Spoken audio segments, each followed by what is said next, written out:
Good morning, everyone, and welcome to Matthew chapter 2. I'm going to go ahead and show you how I get my day started. I've got all my pens and markers on hand. I've got my notebook ready to roll, and I'm going to go ahead and pull up Matthew chapter 2 on my tablet because I like to read on my tablet where I don't have old notes from Bibles written in. Sometimes when you have notes from other times you've read, then you go back and you're like, oh yes, I remember, and then your thoughts go on a bunny trail. But having a fresh piece of the scripture right in front of you is really helpful without notes. So I'm going to go ahead and get started on Matthew chapter 2. I'll be reading from the New American Standard Bible because it's just the version that I'm used to reading aloud. So here we go. Now, after Jesus was born in Bethlehem of Judea in the days of Herod the king, Magi from the east arrived in Jerusalem, saying, "Where is he who has been born King of the Jews? For we saw his star in the east and have come to worship him." When Herod heard this, he was troubled, and all Jerusalem with him. Gathering together all the chief priests and scribes of the people, he inquired of them where the Messiah was to be born. They said to him, "In Bethlehem of Judea, for it has been written by the prophet, 'And you, Bethlehem, land of Judah, are by no means least among the leaders of Judah, for out of you shall come forth a ruler who will shepherd my people Israel.'" Then Herod secretly called the Magi and determined from them the exact time the star appeared. And he sent them to Bethlehem and said, "Go and search carefully for the child, and when you have found him, report to me so that I too may come and worship him." After hearing the king, they went their way, and the star which they had seen in the east went on before them until it came and stood over the place where the child was.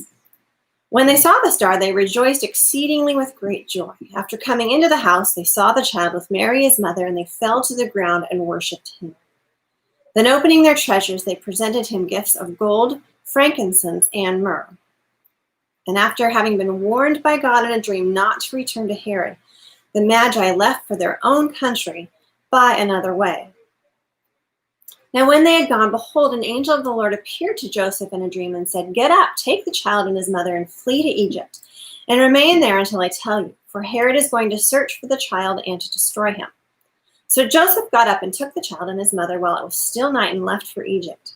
He remained there until the death of Herod. This was to fulfill what had been spoken by the Lord through the prophet, "Out of Egypt I called my son."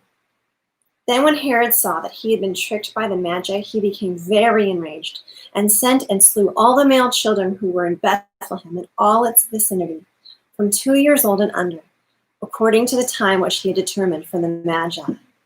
Then what had been spoken through Jeremiah the prophet was fulfilled. A voice was heard in Ramah, weeping in great mourning, Rachel weeping for her children, and she refused to be comforted, because they were no more.